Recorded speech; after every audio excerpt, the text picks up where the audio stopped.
damn button. There's a website about that, kevinthal.com. But we're not here to talk about my awesome GitHub pages. We're here to talk about Git, which is literally what I use to build my GitHub pages. If you don't know me, I am Dwayne. I work at Pantheon. I'll get back to that in a second. I've been working there since 2014. I found Drupal. Couldn't get a project working at my home. My local MySQL on my old Linux box was terrible, and it wouldn't agree with the PHP version with MAMP. And someone said, just use Pantheon. And 5 hours later, I had a functional website. It didn't look pretty at all, but it was functional. It did exactly what I wanted it to because I didn't have to worry about the infrastructure anymore. And that's how I found Pantheon. Then I found out they were hiring. One thing led to another. Started in sales.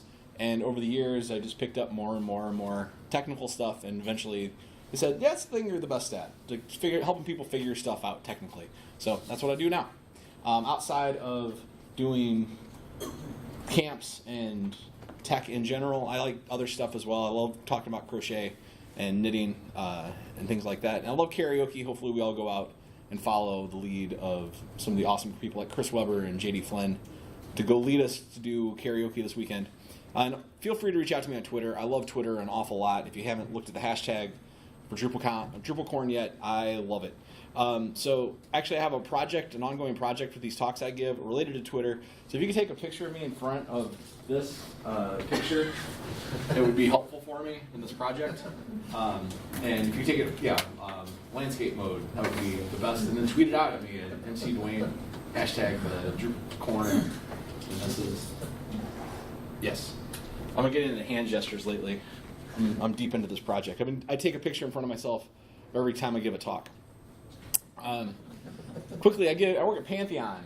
Pantheon, we had a booth down at the end of the hallway. Come get some tote bags, come get some cord minders and stickers. And Drew Gordon and I are here from Pantheon, and we are happy to answer any and all questions about how to automate your workflows and do things better. That's what we're all about, is helping websites operate better. And marketing teams work with their developers and designers in a more cohesive manner so everything flows together. But I want to know who you are. We're smaller rooms, so you can go individually, explain your entire life story. Kidding. But who saw this on the schedule and said, I want to go into that room and listen to Git? Who's here just got their lunch and needed a place to eat? That guy over there. That's Drew Gordon, by the way. So if you got a question about Pantheon, he's the guy. Who here is a developer? Who considers themselves a full-time developer? Awesome. Who here considers themselves a full-time designer? Anybody consider themselves a full-time project manager? Anybody else consider them like a business person? Any content creators here? People that like push content on a regular? Actually, I think that's who benefits the most from Git, personally. And anybody else, any jobs I didn't mention in there? Do it all. Do it all? Yeah, do it all site builder. Exactly. So Git is going to try to help you out in your life. So why are we talking about Git? Why on earth is Git a subject that I got passionate about? Well, I've been here many, many, many times in my life where I have renamed things and renamed things and renamed things and renamed things and renamed things, and eventually I have no idea which version is which. And if I made a change a long time ago in this version, and then I edited it out, but then I want it back, now I got to remember which version was that in, and where did I do that, and when did I take it out, and man, I feel like hitting my head against a monitor a lot. And then I've lived in this world many times in my life. Who wins? Which one? Shout it out loud. 1159 wins. What happens to 1158? Lost. It goes away. It's gone. Hopefully, if this is Google Sheets, which is the only, this is the best collaborative doc tool that I know of. There's probably better ones, but I don't use them. That one maybe will grab a version at 1158, and that's the best you can hope for. But that, if you're just uploading to Box or Dropbox or something, good luck. 1159 wins. And I think we've all been here at some point in our lives. We all recognize this, right? We've all done this to ourselves. We've changed something in the theme or our functions file or something, and suddenly we see the white screen of death, and we're like, how do I get back from that? Yeah, I've done that. And ultimately, Command-Z is a wonderful tactic. As we learned this morning, tactics sometimes get elevated to strategies, but Command-Z is not a strategy.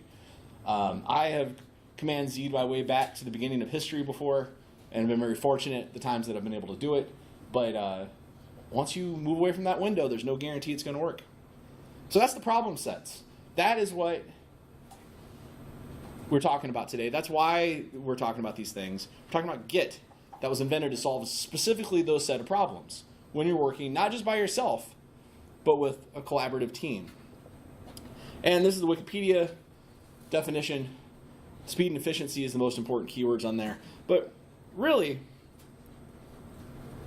what it is was the Linux kernel team said, wow, it is really hard to collaborate between just hand-named files and central servers and SVN and who manages what. And it's slow.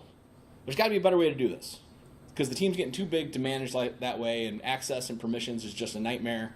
How do we do this? So Linus Torvald once said the smartest decision he ever made in his entire career was putting this guy in charge of this little project called Git. Junio is hilarious. If you go read the original pull requests, like, he's just got this natural sense of humor that flows through. I won't ruin it by telling you any examples, but just a really super smart guy. Still in charge of the project, still handles all the pull requests for Git itself. And they built this idea that everyone in this room, everyone that ever touches documents at all, you're a knowledge worker. We heard that term earlier, and it delighted me in the keynote because, yes, in fact, we all are knowledge workers here. We're not factory workers, we're knowledge workers. And there needs to be a collaborative way that we touch items and say we touched them in a meaningful way that everyone knows how to interpret. So the basic idea is this. We're going to create a document, we're going to save a document, we're going to edit a document, we're going to make sure those changes are saved.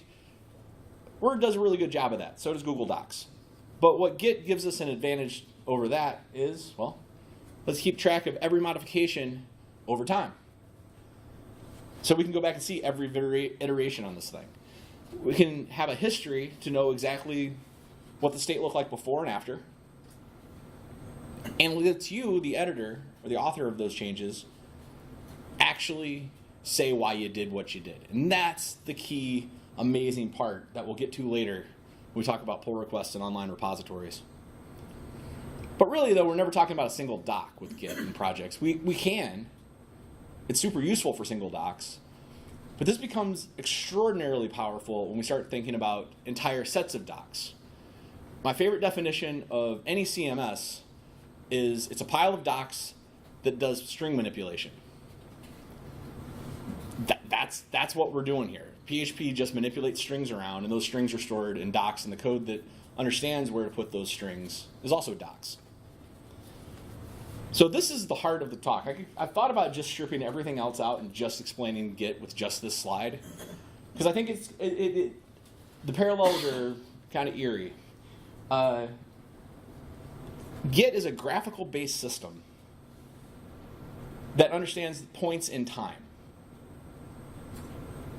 It's about, I don't have a slide that specifically says that, but I think it's represented on this chart, that we have these events that happen in time. We call them seconds as people, because they transpire one after another, or we add those up to hours or minutes or weeks. But there's these points in time moving forward. We can mark and say this happened, this happened, this happened, this happened. With time travel, you can go backwards in time. There's nothing in quantum physics that says we have to go forward. We can't go back. Well, Git, we can go back. We can also travel in parallel universes. And things that happen in parallel universes can affect the real timeline. If we kill Grandpa, we get a merge conflict, we can actually fix it with Git. One of the hardest concepts for me to learn when I was first learning this stuff is that everything's local. There's no such thing as a Git server. There are servers that have Git on them. There are canonical, true repositories that human beings have declared this is the official one. But Git is just a set of protocols on a machine. That's it. It can know other Git instances exist, but it knows that other local Git instances exist. Git is always just local. I know I harped on that a little bit, but that'll come back up later. Git is exceptionally lightweight. Who here likes SFTPing anything? No, because it's slow. Painfully slow. Unless you're making like one little file change on a small CSS file or something, it is painful to do SFTP across the wire. It's just slow.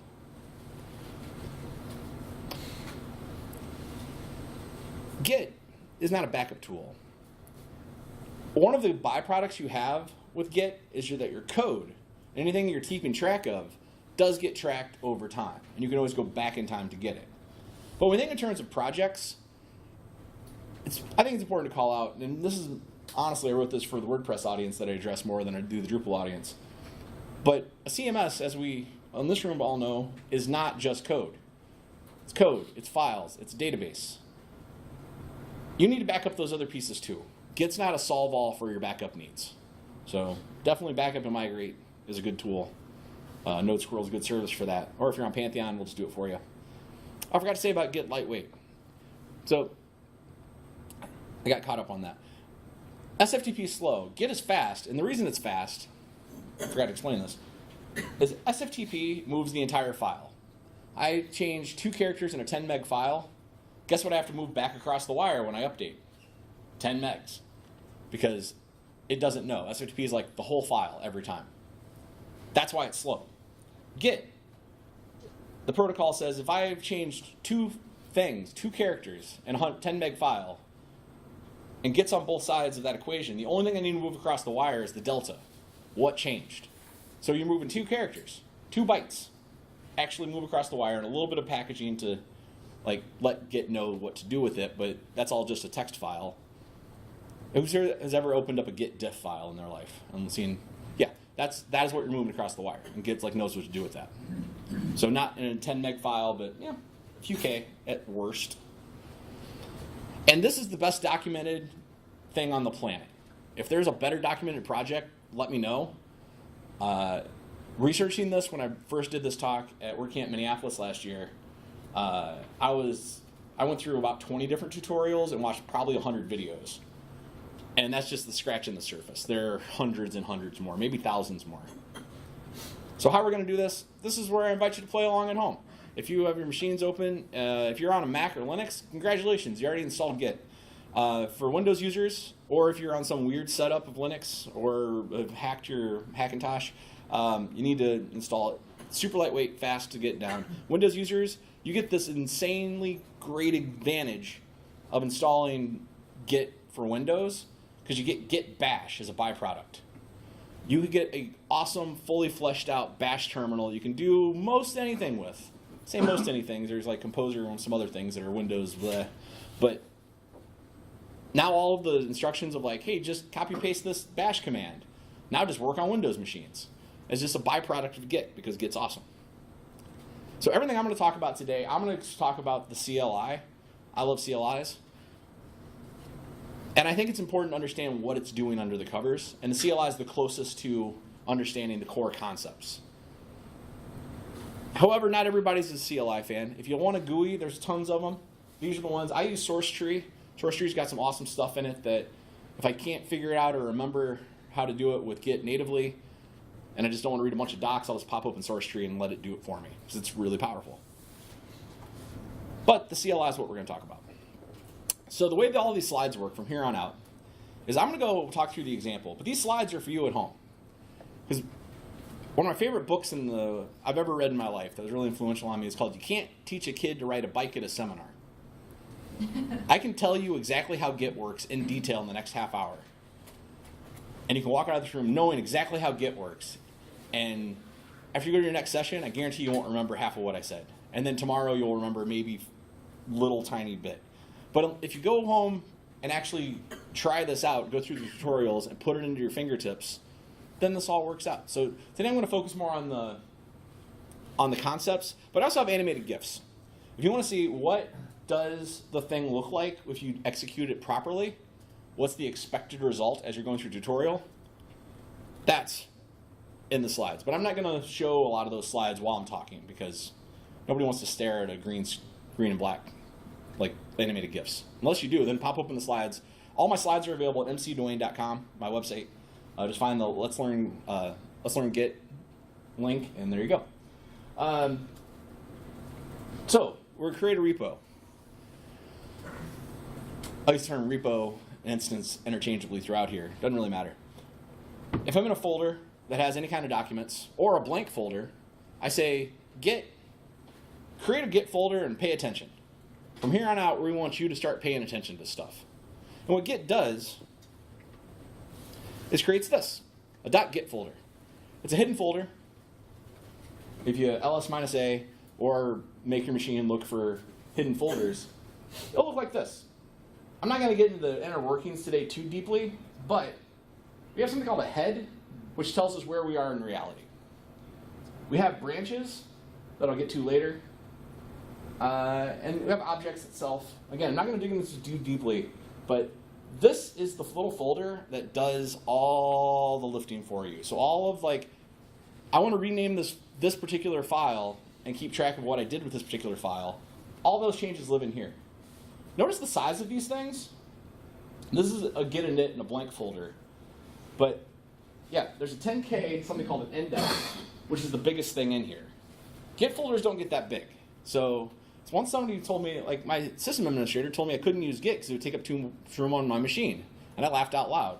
This is one of the lightest weight things you can put on a machine. It's great. Anyway, this is what it's doing under the covers. I saw a great talk at NED Camp last year, New England Drupal Camp, that went into the inner workings of this. And if you can find that video online and you're interested in that, it's wonderful. Because it turns out this is just file manipulation done for you in a very, very intelligent, very, very streamlined way. There's nothing really in Git that you couldn't do on your own with just good old-fashioned bash. There's a couple of specific Git things like hashing algorithms that I'll get into later that exist in Git that don't exist elsewhere.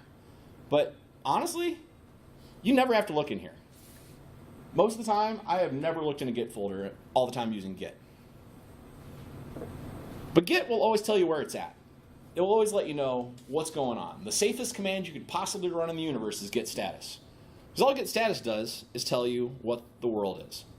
So this is a static picture. Oh, no, it's not a static picture. Let me jump over here. Full screen. Clear. I aliased GS as git status. I should typed it out. But in this particular folder I'm working on, I've added... Oh, you can't see that at all, can you? Can't change the resolution or change the light in here. All right, I'll just talk you through it this way. So what you've seen with git status is it says where we are in this flow specifically. This is 90% of what I do with Git. Probably 95% of what I do with Git, honestly. And look, just because I'm experimenting with this stuff is the only thing I do more than this. But let's imagine we have a desktop. Kind of like I have a desktop right up here. And it's got a bunch of stuff on it. This is my present working directory. If you go into bash and type pwd, that's your present working directory. If I have a Git folder in there, then that is the working directory that Git's paying attention to. It's like everything in this folder and everything underneath it, I'm going to pay attention to because I'm Git and I'm pay attention to stuff. At any point, you can say git add. And what happens is Git knows it's already supposed to be looking at things, but it's like, all right, you want to pay attention to exactly this modification, exactly this layout. So let's take this, keep track of where everything is, and put that into memory and say, I've Git added it, and I've staged it. Now I'm staged. I can then take that exact set of modifications, or configuration of this desk, and say, I'm going to put this in a manila folder, right on the outside of the manila folder, exactly what I did and why I put it this way, and then put that in a giant file cabinet called a repository. And that's git commit. So then I can, it's like, this needs to be here, and this needs to be over there, and this needs to be there, and that needs to be there. Probably shouldn't have done that. But now I was like, all right, now I want this version. Git add. Pay attention to this version now. And then git commit. I'm like, say exactly why I moved that there and that there. You know what? I want this over here and that over there and this over here, and I'm going to stop touching stuff. But I keep moving things around and like, all right, now I want this version to be the real version. So I'm going to git add. I'm going to commit. And then keep doing this forward in time forever. And if you play along at home, you can add individual files one at a time. So I can say, I just want to pay attention to this thing. I'm going to move everything else, but Git, just pay attention to this thing. So I'm going to git add this. And it'll pay attention to that at points in time. Or I can say git dot, which is the current folder you're in. And just say git, just anything that changed, everything. Just pay attention to everything. I use this as a shortcut for all of the things I do. It's a rare day that I add individual files personally. But you can add everything, or you can add individuals. It's very customizable, very flexible. When you write git commit, if you're using the command line, you throw a little -m flag and actually write your message. You can write this however long you want. I've seen git commits that are pages long, and that's good.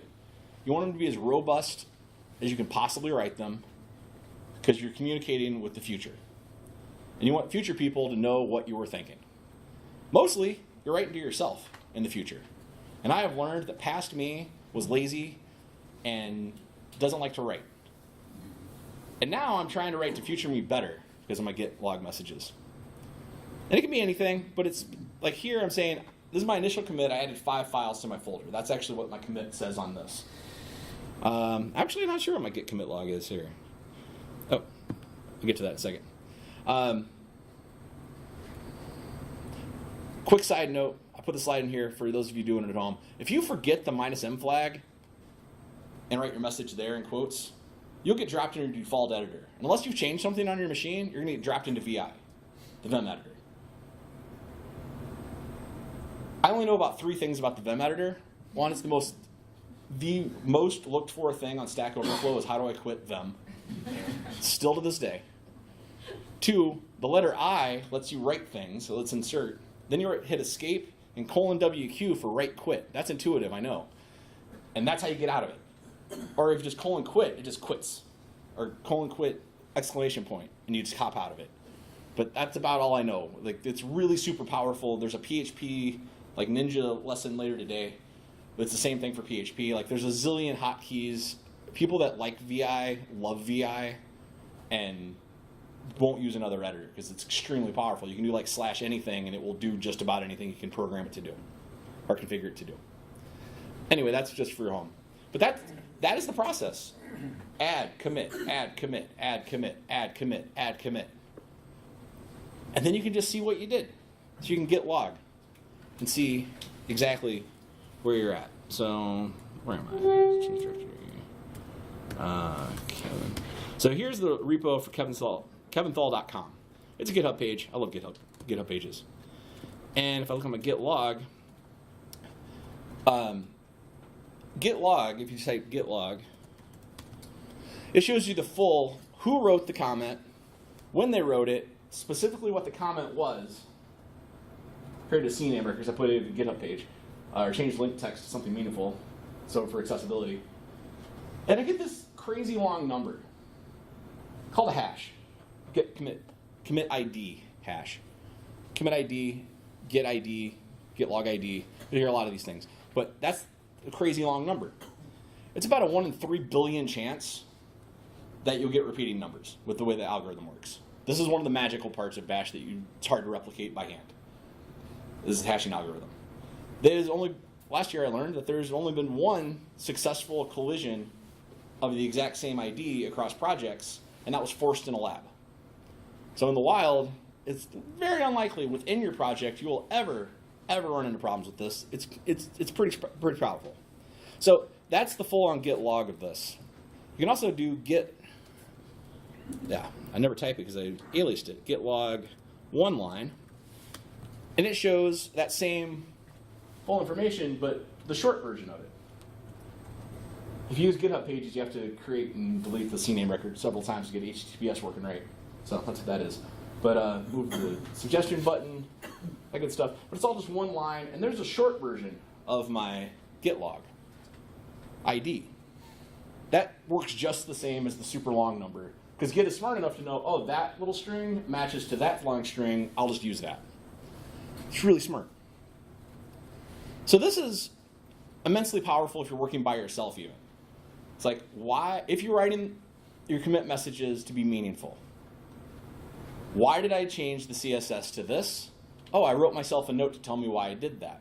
Why did I put in this module? Oh, I wrote myself a note to tell me why I did that.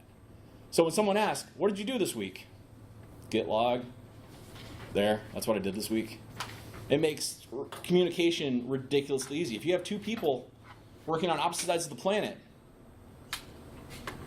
and they get cloned down, I'll get to that later, but if they have the same version of Git, and they're like trying to compare them and say, is my version of Git the same as your version of Git? And it's like, oh no, now we're out of sync. You can easily look and say, like, well, what did you done? Why is yours out of sync? What does your log say? You can communicate very fast, very effectively, no matter how big your team is, no matter where they live. And that was why Linux invented it, or why Linus and Unio invented it, specifically to solve that problem.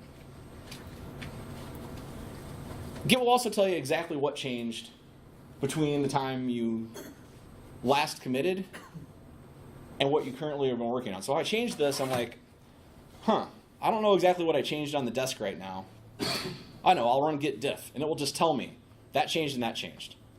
In this particular, I know it's hard to see, but I have a red hello world that's disappeared and a green hello world that appears with a this is a new change below it that I've written in that file. When you read these things, Git doesn't know the difference between like you changed a character and you changed a line.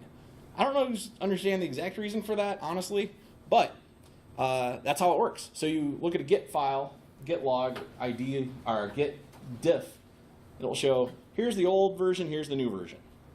Red, green. Very simple color scheme. Or minus plus, because it's very accessible as well. Minus plus, this works in black and white with no color variation at all as well. There's a demo of that in the slides. For the vast majority of time you work with Git, that's it. Forward in time. I made a change, committed it, made some changes, forward, committed it, made some changes, forward, committed it, made some changes, add, commit, just over and over and over again. So I can look back in time. My personal writings, I've never, ever, ever reverted one of my personal writing projects. But I run git log all the time to see why did I write that. Hey, when did I write that exactly? Oh yeah, that's where that came from. I was there. But just like quantum mechanics, we can move backwards just as easily as we can move forward. To Git, it's just a long string of branches, or a long string of commits. And those commits constitute a node on a tree, on a branch. There's a lot of terminology around this that I found a little confusing and don't include in this talk. But is well documented, extremely well documented. When we're talking about a graphical-based system, we're talking about things hanging off of these nodes that happen. We're thinking off these commits that happen. Anyway, they all exist inside that Git folder. The Git folder keeps track of everything. So going back down that timeline and undoing things is native to the project. That's like another reason it exists. Hey, we messed up. There's something called git revert, which says we can undo a specific commit. So if I make a bunch of changes and everything broke, git revert the last thing I just did, the ID that I just used. Again, my git log. I don't think that fourth change is a good change. So I'm going to git revert that fourth change. And then that fourth change goes away. Except it's still in history that you did that change. So what you end up with is a git revert commit that says, I've undone that last change that we did, but I'm remembering we did that last change, and now you remember that we undid the last change. And it's just another commit down the line. Even though what's undoing is undoing the last change, it's just another commit. And we're still adding forward. Again, most of what you do in Git, even if you're reverting things, is still moving forward in time with git add, git commit. Once I've reverted, I make my change, then I commit, and I'm done.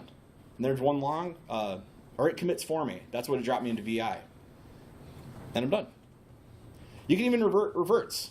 Reverts are just commits. So going back in time is super safe. Oh my goodness, I shouldn't have reverted that. I'll revert the revert and go back to where I was before that.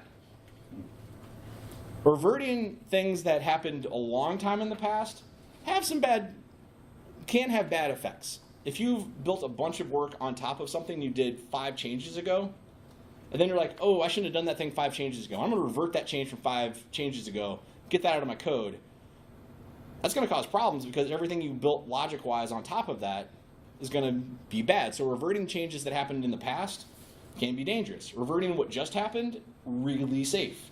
It's a very quick way to get back to where you were without slamming the restore button, putting your backup restore and your file system restore to happen at the same time. Because all you're doing is code change. As a developer, it speeds things up greatly to be able to say, nope, revert. And then you have record that what I tried didn't work. So when someone says, why don't we do it this way, git log, we tried that, we had to revert out of it, and now we're keeping going. Larger teams makes communication a lot faster. And then there's this thing called reset. Git reset hard. Git reset hard says jump back to a point in time and forget everything that else happened in front of it. I use this personally if I'm making a lot of changes locally, and I realize like I have taken 15 commits to do something that should have taken me 1. I was like, all right, now I know what I'm doing. I'll save that in a different document, git reset hard back to the point where I should have fixed it correctly, fix it correctly, and then just move on like it never happened. But this is really dangerous. You're going to wipe out history. But not really. Get smart enough actually under the covers to never lose track of anything you ever did. It's just not going to show you it anymore. You have to know exactly where to look in the file system to find it. There's commands that do anything. But for all practical purposes, for everyone else that ever looks at your Git log from that point on, they just see that you're at that point and went to a next commit. They're not going to see all the other stuff that you reset. So it's very dangerous. So if you're working on a team, get sign-off from people before you do this. If you're doing this on your own little projects, go for it. It's fun. But if you're working with a team, make sure that you get sign-off from your teammates before you get reset hard anything. And most of the time, there's a specific reason you're doing this as a team. But it's possible. Going back in the past is very easy. It's also dangerous.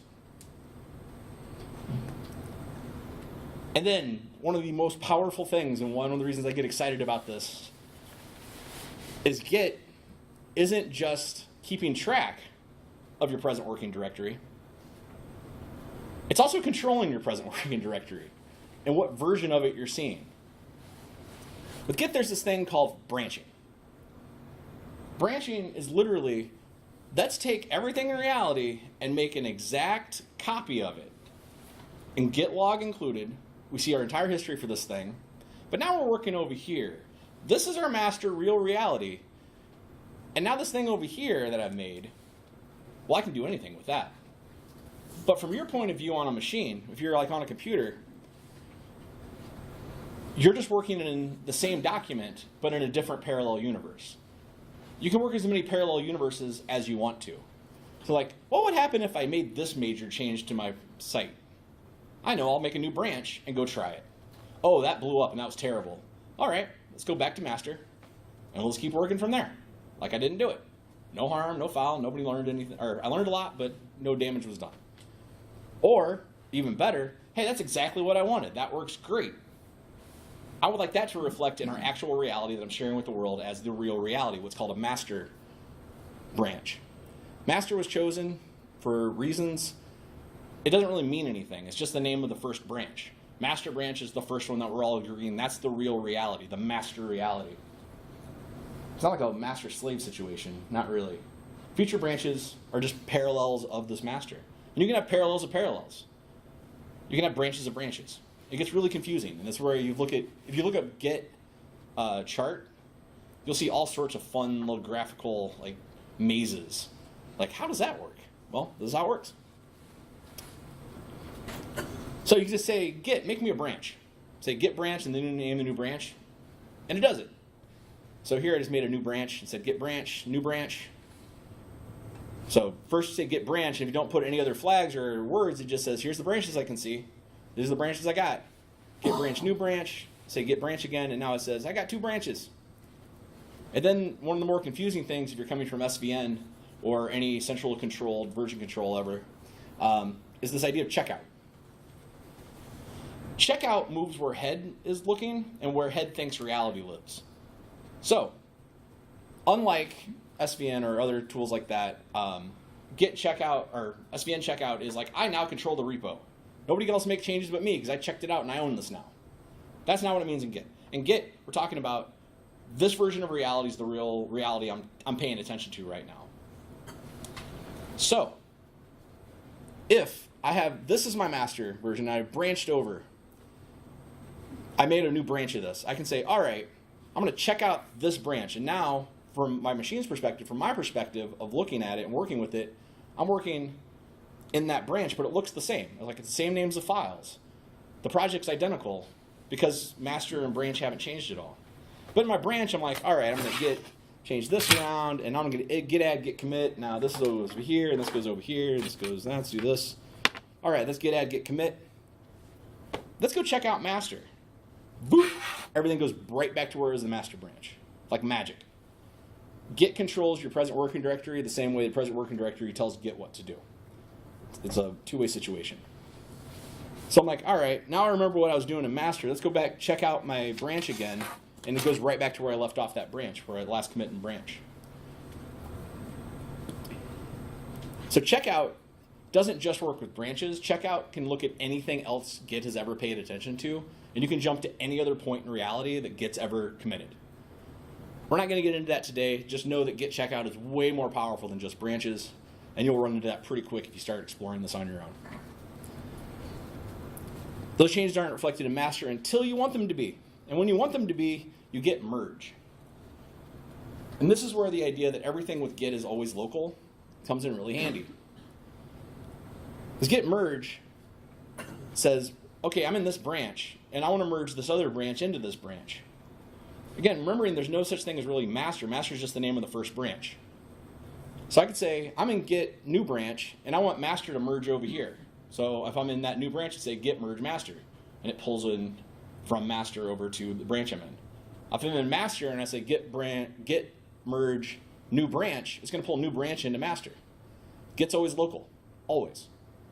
Git's always going to pull into the local reality it knows. And the local reality it knows is whatever you checked out, whatever you're in.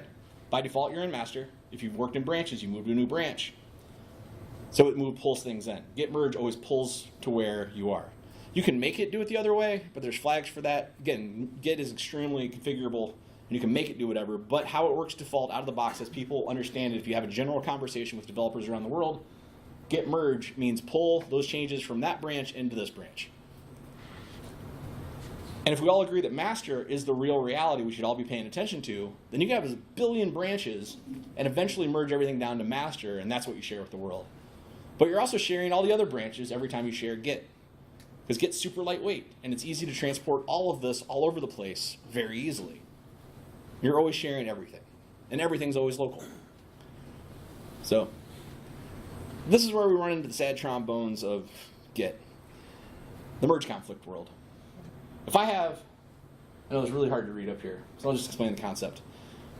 If I have the same file in two branches, and I change it on master, and I change it in new branch, and I tell Git, merge new branch into Git master now, or merge new branch into master now, and I've changed it in both places, Git's like, I don't know what to do. You changed it on me. I don't know which of these is real. Git is really smart until it's not, and then it just stops. And it's like, I don't know. But Git's smart enough to tell you, this is what I see the difference as. Here's what head's at. This is what I think is master as. This is what I was looking at when you told me to merge. And here's the thing you told me to merge in. I don't know which one of these is right. Which is it? And it defaults to you, the human being in charge of the project, to figure out which of these is right. Now, in this example, this is trivial. This is really easy to fix. I just edit these pieces out and say, okay, that's what I wanted it to say. And then you all know what to do next. I've changed a file. What else should I do next? Git add. And then? Yeah, and then I'm back to normal. Then everything's happy. That's it. 90% of what you do with Git is git add, git commit. Even when you're fixing Git merges. Now, if you've changed a bunch of different files, and you're like, wow, there's a bunch of merges. What do I do now? You're not on your own. There's a bunch of tools that can help you. In fact, if you just type git merge tool into the command line, by default, it's going to say, I don't know which tool you wanted me to use. Install one of these. There's a bunch that are available. This is also why I use SourceTree. SourceTree has this logic layer built into it that Atlassian did a really good job at that guesses what most people would want to do in that situation and just does it for you, and it'll apply it. It's not black box either. They're like at the bottom of SourceTree, it says exactly what it did. So if you want to learn how to fix a merge conflict with the logic that SourceTree uses, it just tells you what it did and what flags it threw. You can throw flags for anything. But it's going to try to help you out. But know that you will eventually run into merge conflicts. This is a stumbling block we all hit. You didn't do anything wrong, probably. You just miscommunicated somewhere along the lines with yourself or with someone else. And that's fine. Miscommunications can happen. This is really not a problem if you're never changing the same files. So, here's my code branch, or here's my master branch. I'm going to make a new branch of my Drupal 8 site. The whole thing, we're going to make a new branch. And over here, I'm going to install a new module. That module shouldn't affect anything that's going on in master because that module doesn't exist in master. It only exists in my new branch. So when I merge it back in, it shouldn't cause any conflicts at all because those files aren't one-to-one. Shouldn't. Your module will vary. And now, super, super powerful stuff. The remote repositories of Git. Again, Git is just local, always. So what GitLab, GitHub, Bitbucket, all of the others, those are the big three. I don't know the others, actually. All they do is have a local instance of Git on a machine you don't own. That's it. There's a cool GUI they built on top and a really cool logic layer that works with their particular service around that local Git repository. So GitHub has really cool collaborative tools that we'll talk about here in a second. GitLab built a whole task runner system around it. So things you can do with Jenkins or CircleCI or any of the build tools like that, or the continuous integration tools like that. They just built their own around the idea of Git. But Git, good old-fashioned Git, what we're talking about here today, is at the heart of all of those. None of that stuff would work without it. Remote repositories look like this online. I got a bunch up there on the world, including this one, Git the demo repo. Namespace of the username / the repo you're in. Lays it all out really, really nice. You can edit it. You can edit it online. I should have saved and talked about it's just a Git repo on another machine here. This is my favorite picture of the Git model I've ever seen. This explains everything. So here's my machine. Here's GitHub. Here's somebody else's machine that's not on GitHub, but I know the address for it. I know their network across the LAN. So I could say, hey, git remote push there, or pull from there, and it would just work. Or there, it would just work. Pull and push, merge. These aren't things that GitHub invented. These are things that Git invented.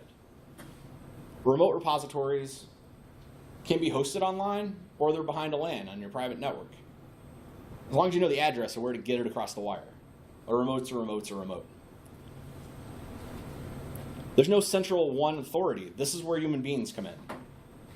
You, from your point of view, there is one that is the master one. From your point of view, there is one that controls the world. But you're the one controlling it. You're the one that says that's the way that works because it's yours. See this word origin up there? Origin, just like master, is the first name they gave to like the repo as it exists online. Your repo on GitHub, if you do nothing special, by default, 99.9% of them on the internet is referred to as origin. That's the origin repo versus your local repo. Again, everything's local. So you can build these yourselves. For sake of time, we're going to go through pretty quick. I could get remote add and add exactly where that address is. So if I want to go onto Drew's machine, I would just need to know the address for Drew's machine, and I could just go remote to that machine. But GitHub makes it really, really easy. They give you all the instructions as you're setting things up. Git push, well, does exactly what you said.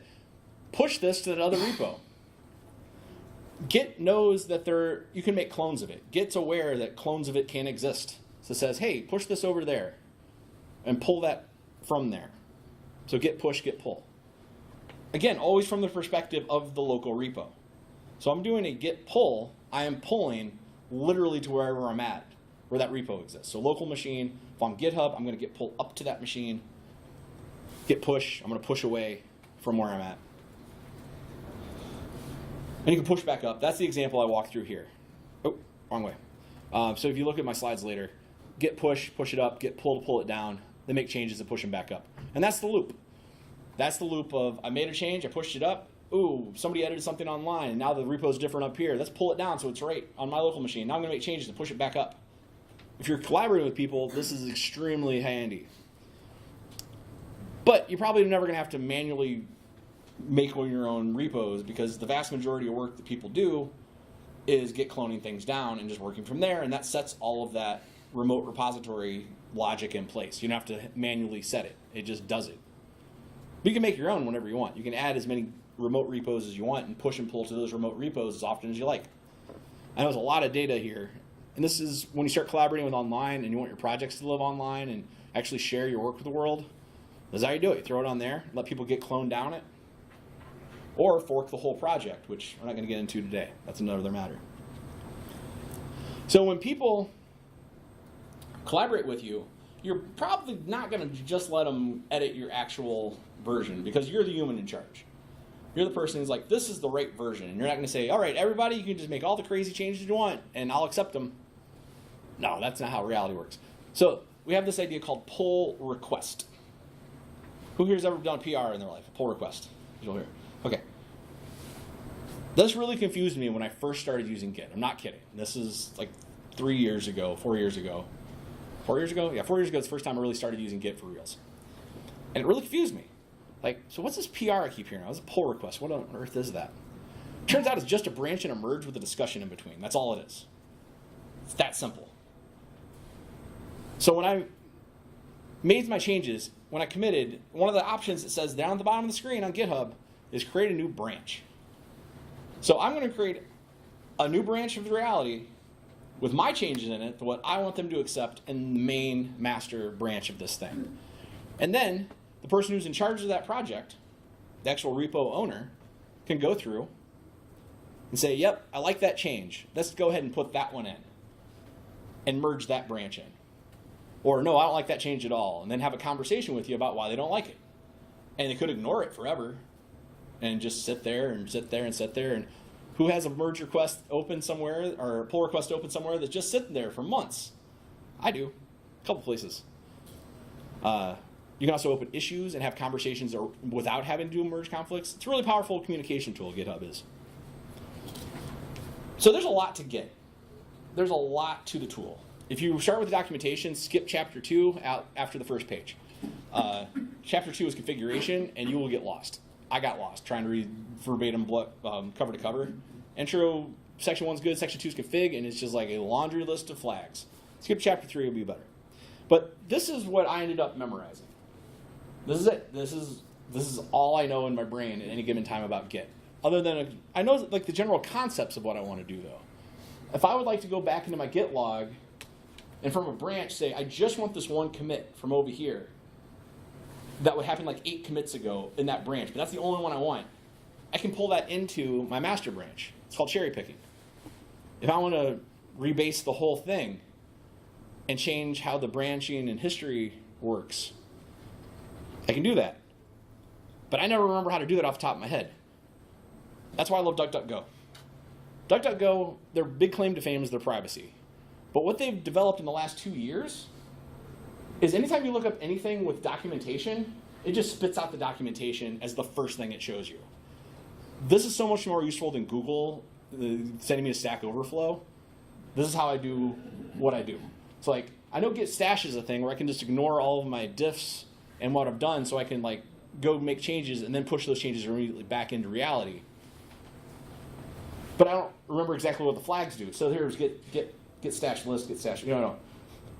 And there's a bunch of resources that will help you unstick yourself. Thousands of guides. This one I just discovered thanks to a buddy of mine, David Needham, I work with, on undoing, fixing, and removing commits in Git. We'll just walk you through it. If you go to any of the documentation for Git, I should have had that pulled up. Actually, it's in my slides, isn't it?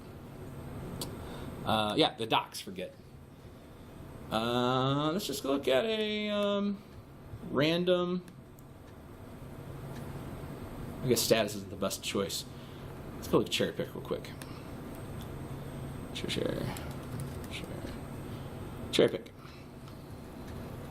Makes it much bigger. So there's all the flags, all the examples of what I'm doing here. And it's very well documented. And if you're a person that's like, I want to see all the graphical, you keep talking about this graphical based, just throw that in your search engine and say graph behind it. And again, thousands and thousands of examples will pop up in Google Images, follow those, and you'll read amazing guides and whatnot. This is Greg Anderson's favorite tool for fixing Git. And eventually everybody will hit the point of, let's just delete the entire repo and clone it down again. That's the ultimate fix. you can always get back to where you came from. Always. Very, very good tool. This is the point we're supposed to clap along with the card.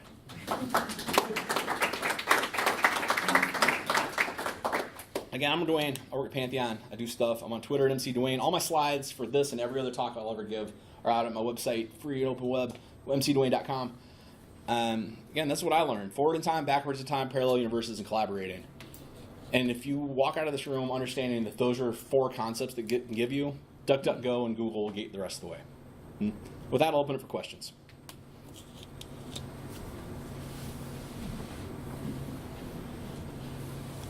Everybody's either mesmerized or too busy learning it yourself. I wrote it down so that I can. Oh, awesome. Sometimes I have local files that need to stay on my local development. Yep. But obviously I can't commit them. Ah, yes. And I'm not sure exactly what to do in that Okay. situation. So That's an excellent question. Okay. When you start a new repo, in fact, with GitHub, I'm just going to demonstrate this because that's how core this concept is I'm about to talk about. This is jump to GitHub. That they actually built it in when you create a new repo online, new repository. One of the things it asks you is, would you like to create a git ignore? .git ignore tells Git, ignore these files. And Git will never pay attention to them again. So that create a .git ignore file is just a file. Open it up and just throw the file names that you want to think. And you can wildcard too. So if you're like, I don't want to keep track of any JavaScript ever again, or I don't want to keep track of any file that has a suffix of anything if it contains the word corn, which is word DrupalCorn. So you could like say corn asterisk if it starts with corn, or asterisk corn dot asterisk, and it will ignore everything with corn before or after it with a dot and a rigid formulation like that. You have to play around with it to get exact. And probably somebody here can tell you much better details about regular expressions and whatnot with it. have you ever had an instance where you had something to git ignore and it still doesn't ignore it? Have I ever had git ignore not work? Me personally, no. Has anyone else run into that situation where git ignore fails? If Git already knows about the file, it will continue tracking it. Because I've done that where I've added to git ignore and then it continues doing that. I don't know what to do. Well, My suggestion would be try to make a backup copy of your file in some other directory, delete your file, commit that change, and then move your file back. Yeah. The nice thing is, because Git is only controlling that present working directory, if you take that file and move it out of the present working directory, Git thinks it's gone. It doesn't know what to do with it anymore. It's like, all right, you deleted it, I guess. Yeah. Then Git ignore it and move it back in. So absolutely, absolutely. Well, it's about to say something. Good work. Will Git RM do the same thing? I mean, it's Well, got what? the counterpart Git RM. Oh yeah. You can remove it, so Yep. it's no longer tracked. Yes. But then you don't have a copy of it. Yeah. Well, you copy it from. Yeah. You got Git RM will see. Now we need to go DuckDuckGo and ask. It didn't actually remove it. This is exactly the point I'm talking about. Now we're at a point where like there's a documentation that explains exactly what GitRM does in detail and all the variants on it. That's going to tell you better than I could. Or we can have a discussion in the next 5 minutes about. Oh, actually, I just don't know GitRM that much. I don't use it. And I have one more. Sure. Sometimes I run, a git pull origin or git pull origin develop and a bunch of files. It says that I have to delete a bunch of files and send a warning. And I never understand why that happens because I will not have messed with any of those files. And I have to go and troubleshoot why that's happened. Have you ever had that happen? So, the situation for repeated here, where you're doing a git pull and it gives a warning like, hey, this will delete all of these files. Yeah, like I'll be on the develop branch Yeah. and it'll say that. So it's Well, on, whatever branch you're pulling it from deleted those files and Git's like, are you sure you want to do this?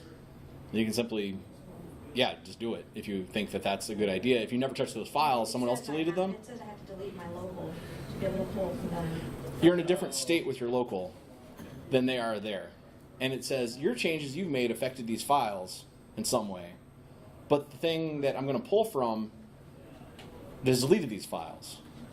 And again, Git gets to a point of like, I don't know what you want me to do here, person, human being. You got to tell me. So then at that point, it's up to you. But he's probably got a better solution. Well, I think you can also get into a similar situation if you have files created on your machine you haven't committed to your repo, and then you try trying to pull changes from that also added those files. Yeah. So you have local files that are not managed by Git, and you're trying to pull files that are managed by Git. So Git's not going to overwrite those because it doesn't know how to do the right thing. So, like he says, it just gives up and says, you have to fix the mess, then do the pull. When in doubt, Git just stops. Or the suggestion you get is to git stash. Yeah. And what exactly does git stash do? Temporarily hide. Let's just temporarily hide it. So like, I've made these changes, but now I have a security patch roll out. I'm like, uh-oh, well, these aren't ready to go to production. I didn't do them in a branch. That would have probably been smarter. Now I need to just commit this to master. All right, everything I just did, I'm going to get stash away, and Git's going to ignore it temporarily. And then I can apply the update, push it out to production, and then I can come back and say, Git, is it unstash? This is, again, I have to look it up every time. What? Git stash pop. Git stash Pop. Git stash pop. Thank you very much. See, I've had to look that up. Git stash pop, and it like puts it right back to where it was. So, like, all right, I'm in the middle of that. Stash security updates out the door. All right, Git stash pop. I'm right back to where I left off. But that patch has been applied. So it's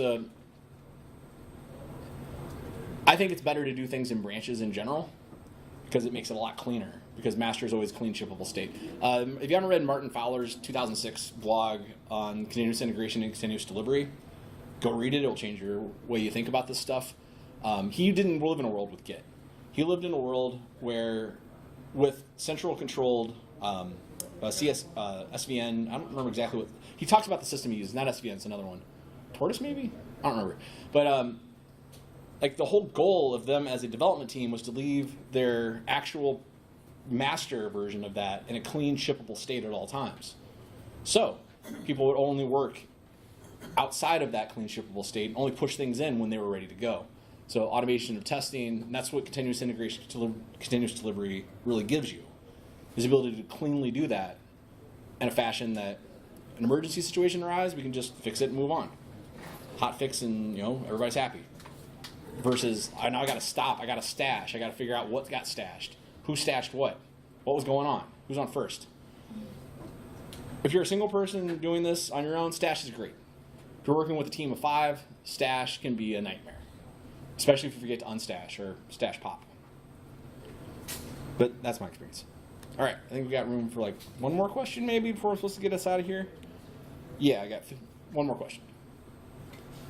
Heather. Can you talk a little bit about how you transitioned from not using Git, so like doing the, this file with comments, this file with comments. Yeah, absolutely. Like that transition. The best example of that is on GitHub. It's my GitHub repo, public docs, mcdwayne/public docs, and git log. Every time I go to a camp and conference, I write a blog, and I version control all of my content. And as a writer, I write personal stuff, poems and whatnot, and personal journaling. And I learned pretty quickly, like, Evernote's great, but Evernote doesn't tell me what I did in the past. Simple text files and Git together give me this beautiful history of exactly what I've done. Like, excuse the language there. I hate the DH store. But now I can see back in time, and if I want to see, like, when exactly this happened, I'll just run a normal Git log and see exactly what date I added my notes from WordCamp Albuquerque 2018. Now, this one is just over a public display to let me keep track of, like, when I did what over time. But in my personal writings, I am much more robust with my comments of, like, hey, I read this article about here, and, like, I'll put URLs in my commit messages so I can read them in the future. Of like, oh, I don't have to footnote that. I footnoted it for myself for my personal writing. So for me personally, I just started doing it with normal text docs instead of Evernote. And that got all of those 16 commands I memorized. That's why they're in my fingertips. Because I use them a lot in my writing. And that was how I transitioned. And then it turns out it's like the best thing for code ever. I approach it slightly differently. But I highly recommend everybody get control of your content. If anybody ever comes to my blog, mcdwayne.com, and sees something wrong with a post, you can find the actual file for that, the markdown file that it got generated from, on my GitHub repo under public docs and notes and blogs I've written at camp, and go to a pull request to fix it, and I will just fix it. So far, that's only happened once in history, but that's how you can you can collaborate with me on my own blog. All right. Well, with that, we're done. Thank you very much, everybody. And enjoy DrupalCorn.